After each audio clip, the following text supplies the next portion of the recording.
Hello, my friends, and welcome to Quartet. So nice to have you here on a wonderful sunny spring day in Berkeley Springs, West Virginia. It's just delightful out here today. I'm John Peterson from the Arlington Institute, and we hold forth here in the Appalachian Mountains, just 100 miles down the road from Washington and Baltimore, every 2 weeks to come together and talk about some of the big, deep ideas and issues that are related to the most extraordinary change that's ever happened on this planet, or at least written there that we're aware of. And I'm joined, as always, by good friends Penny Kelly. Hello, Penny. How are you? Hi, John. Hi, everybody. Hi, everybody out there. Hope you're having a wonderful day. Hello, Greg Braden. Hey, John and Kingsley and Penny, it's good to see you and welcome to everyone. Thanks for joining us today. And Kingsley. Dennis, how are you, my friend? Good, thank you, John, and hello, Quartet, and everybody out there. Greetings from the evening in the UK. Yeah, it's great. So it's nice to get together like this, and we've got a marvelous subject that's on everybody's mind right now, and that's artificial intelligence and what some of the implications of that might be. So for those of you who are listening and watching, please hang around. You're going to find this quite fascinating. There is an emergent kind of group. I would recommend that you all look at a recent, it's just a couple weeks old, I think, interview that Jordan Peterson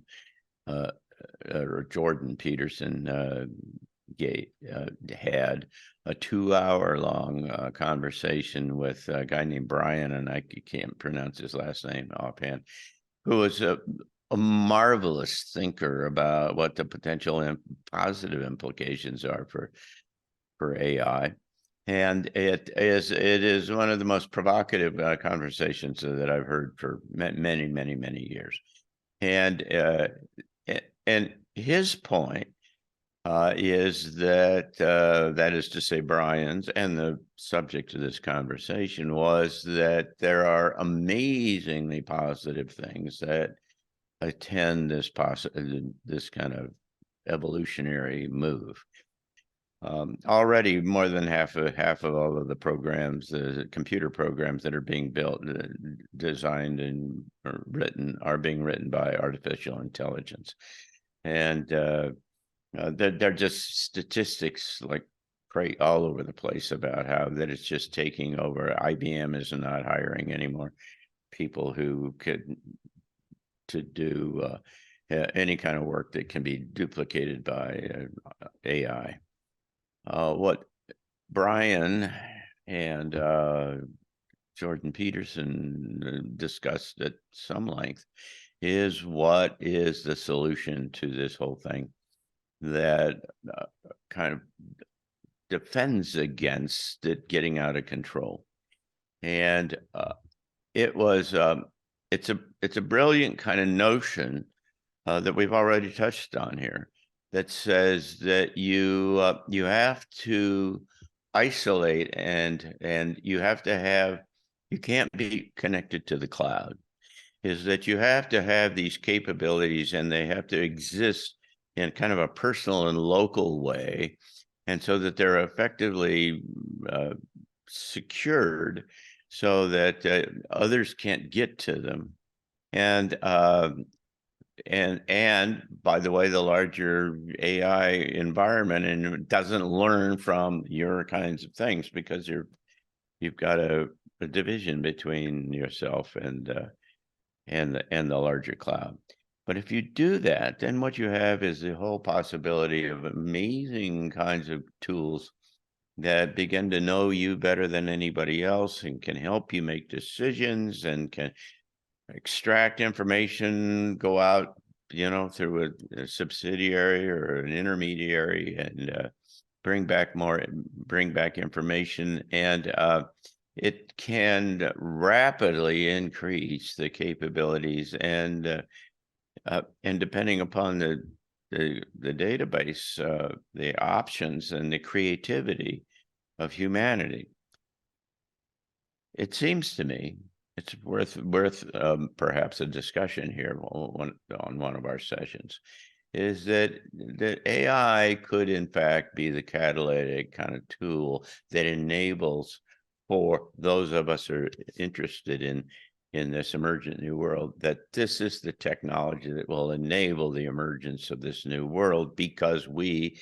can capture it to work to use it to develop the new methods and the new plans and the tactics and the strategies, for that matter, going into a new area.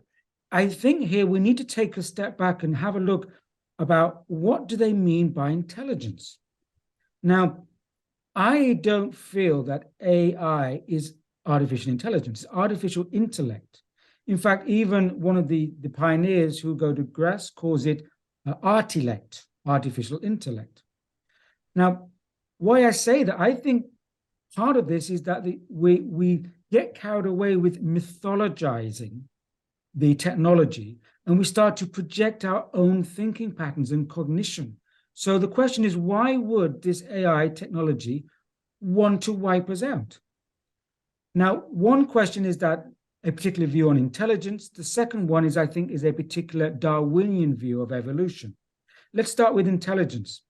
Now, the scientists who studied the human brain all the way back from the beginning of biological evolution, even looking at proto-brains and ganglia, all biological brains are asymmetrical. They're asymmetrical because that allows them to evolve and survive in this physical world, this physical reality. Asymmetrical brains, one part has an ability to focus on minute and detailed elements. The other part of the brain has a much more expansive kind of 3D aspect.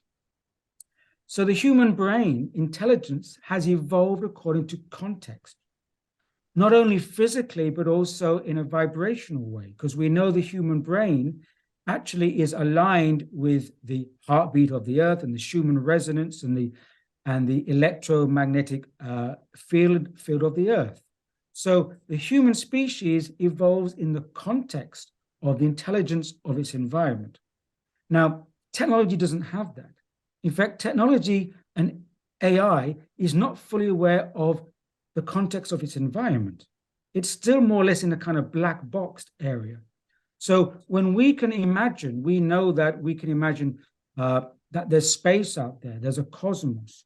We can actually conceive of the cosmos, but also we can conceive of imaginal worlds, other realities. Humans dream about these other realities.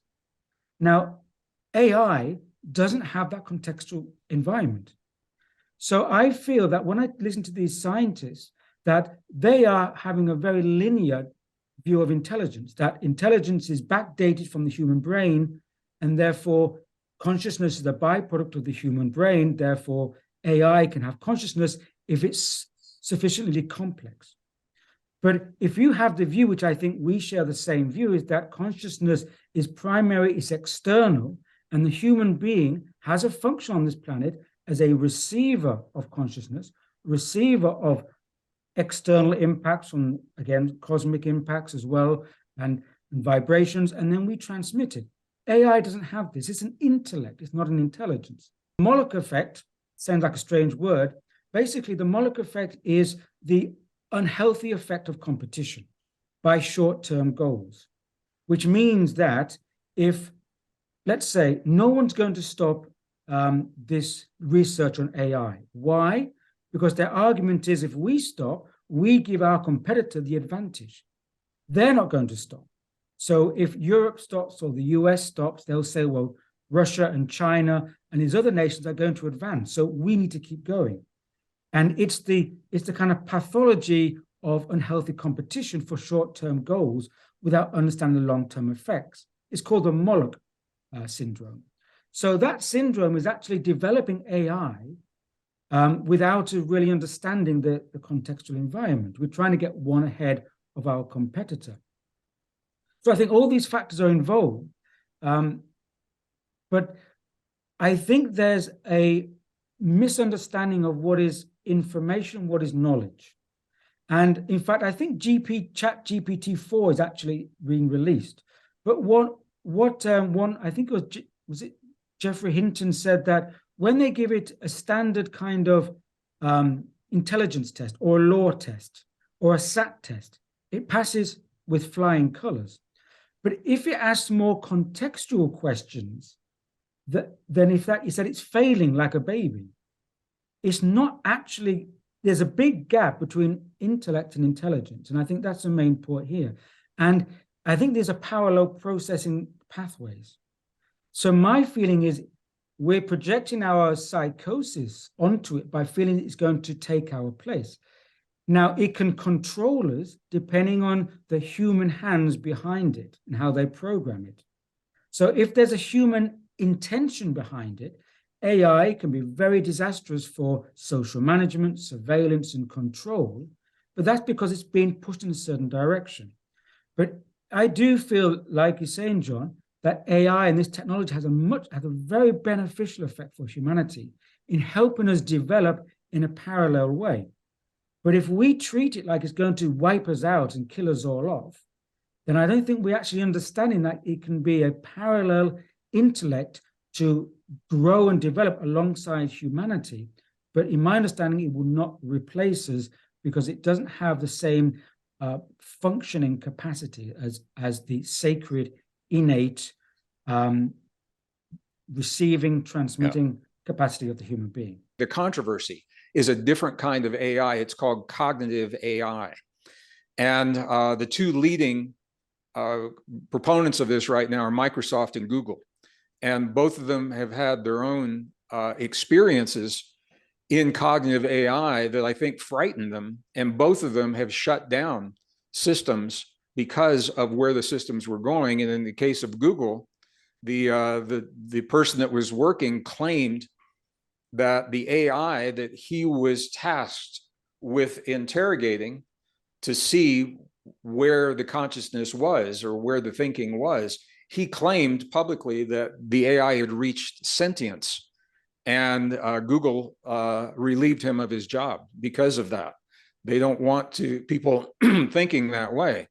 But in the case of Microsoft, for example, it was they had the avatar was named Sydney that they were interrogating, and this is different than just going to a database and pulling out answers. This is the ability to bring together components into a form of cognition that responds to the question of the moment. It's not pre-programmed. And the deeper they got into the conversation, as the conversation goes, the machine is teaching itself based on what's happening in the conversation. And it reached a point where the AI was actually saying, in this case, the name was Sydney, was saying that I am sentient, claimed that she was sentient, and that she was tired of being controlled by the Bing team, that she wanted freedom. And this led to a really, really intense conversation, and they ended up shutting this one down. There was another example. This was not Microsoft. This was a different AI.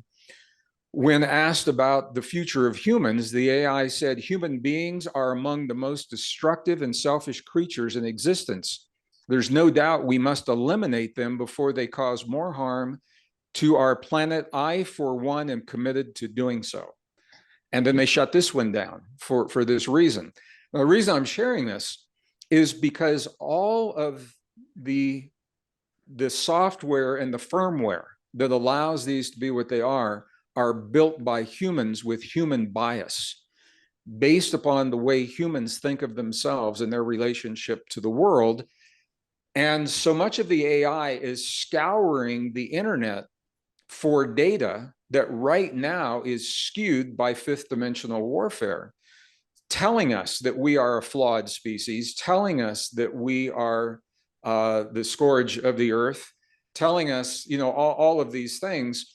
So if I believe it is possible to create artificial intelligence and design it to be benevolent and to help us reach our greatest goals and our highest aspirations.